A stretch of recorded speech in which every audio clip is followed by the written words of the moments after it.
Ryan's a tough, hard-nosed player. I mean, he epitomizes what we stand for, blue-collar, tough guy. So he's been doing a great job for us all year long.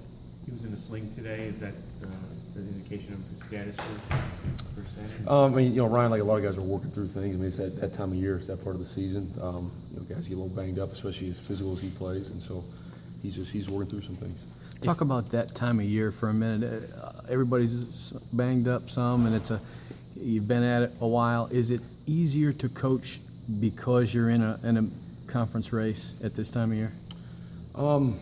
I just think, when you're coaching the right group of guys, which I believe we have, I mean, they love what they're doing, and obviously it makes it a little better when you're in the thick of things. But it's part of the game. We have an experienced group that have been through seasons before, and when you get November, you get guys banged up a little bit. There's been a lot of football played, but this is when you got to play your best. So you just got to fight through it and keep going. If Ryan can't go, you've already lost Monet at that position. Is there any concern about being a little bit thin at the nose tackle spot? I mean, that's at every spot on the field you can say if someone wasn't there, and that's part of the game that you're never going to be really 3-4 deep at any spot. I don't think so. We have a lot of guys that are playing well for us, especially on the defensive line, and we keep rolling guys in. After Hurst, who else would be the nose? Where would that rotation go after Ryan, Maurice, and then who else would it be? I mean, we've played a lot of guys along the defensive front at multiple positions. So, I mean, Wormley's played both inside and outside. Willie Henry's played both inside and outside. So I think, those guys, we've been doing that all year long anyways in a rotation. And, so no matter what's going on, that's always how we're going to play. Whoever's healthy up front, we're pretty deep up there. We're going to play them all. You've had several players express disappointment at their own performance at Minnesota. What's been the response to that in the days that followed?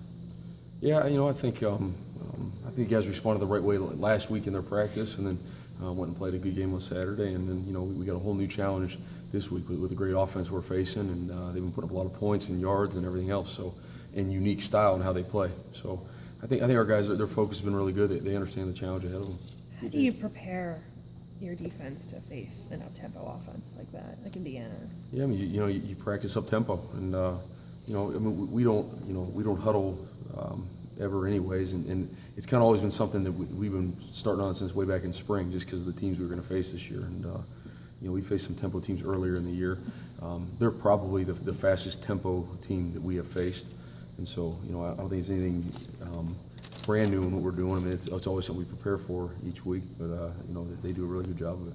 DJ, going back to the challenge thing yesterday, it sounded like because Chris Wormley was one of the guys mentioning the arm tackles, not running the ball hard enough. It was almost like maybe he challenged himself and teammates. What does a guy like Chris do for defense right now in this phase of the game?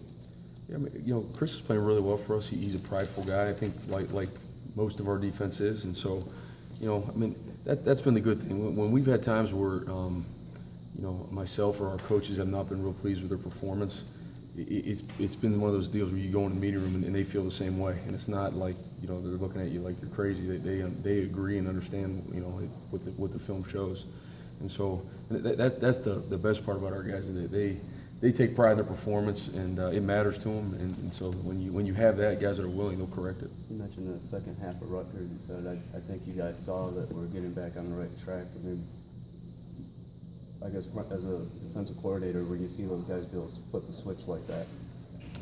Yeah, it's not so much flip a switch. It's just kind of about how what you do and how you play. You play a certain way no matter what the situation, what the game is, what anything else. You don't let anything else change how you play. When you're on the field, you do it a certain way, and so we've done that for the most part this year, a large percentage of the time, and there's always gonna be little ups and downs, and you learn from them and grow. Now we got to play our best now. Have you ever had an All-American on your coaching staff that could help, like Will is for you guys, and how much of an impact is he? Will Card, yeah, he does a great job. I mean, he's obviously knowledgeable, and you guys have respect for him because of what he's done on the field.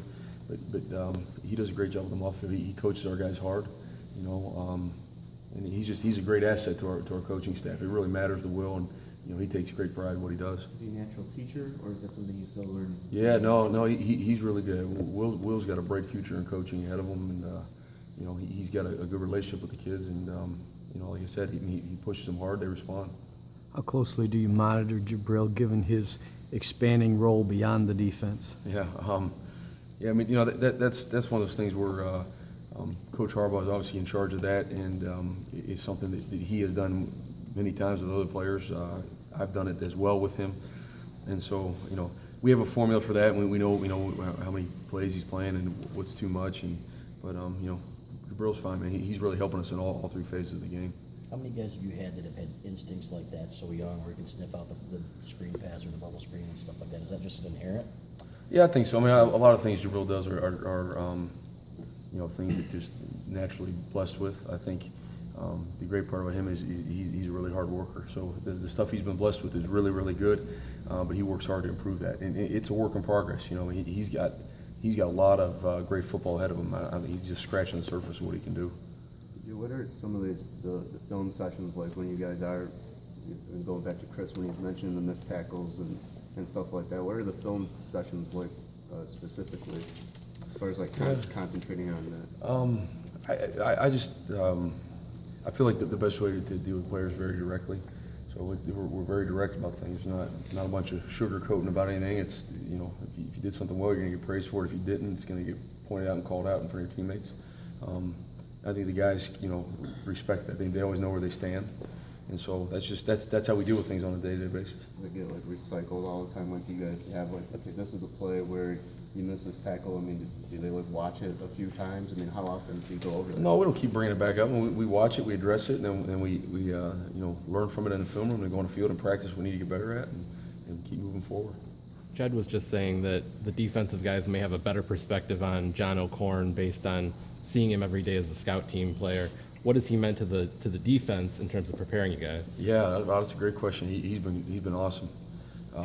Yeah, we see him every day, and you know, John, he's a competitor, a great quarterback. He doesn't take any BS from the defense at all. I mean, you know, that's what I like about him. He's got a little feistiness to him, and but I think he's got a really bright future at quarterback. I mean, that guy's a good player. Is pressuring the quarterback on rollouts an area where you're looking for improvement, or is that the kind of situation where you're okay with giving up a little bit of pressure if it means defending better elsewhere? I mean, I think it just depends on call. I mean, there's times where, you know, we're going to pressure and we're thinking the pocket's moving and we're going to get there, and or we're maxing up our coverage. You know, I mean, we just try and mix it up and not be predictable. What specifically does Indiana present, the biggest challenge that Indiana presents with defense? Yeah, I mean their tempo is, I think, unique. So I mean, the style they play with is not something you see week in and week out. They have an experienced quarterback that knows where to go with the football. He gets rid of the ball really well. Doesn't take a lot of sacks. So there's not a lot of you know, plays for loss when they're playing. And you can see they've really moved the ball well in everyone they play. They've scored points. Yeah, this will be a really big challenge for us. We got to tackle well. We got to get lined up and execute our defense and not let, you know, the tempo and other things affect us. Is it harder to substitute when they're moving that fast? Yeah, sure. Yeah, I mean, you know, you can only really substitute when they substitute. You know, so if they're going to sub guys in, then that gives us the ability to. But if they don't, you know, we don't. So, you know, again, we've played other teams similar to this, not quite the same, and so we have a little preparation that way. But they bring some unique things to the table that we'll have to be ready for. Thank you, guys. All right, guys, let's go. Thank you.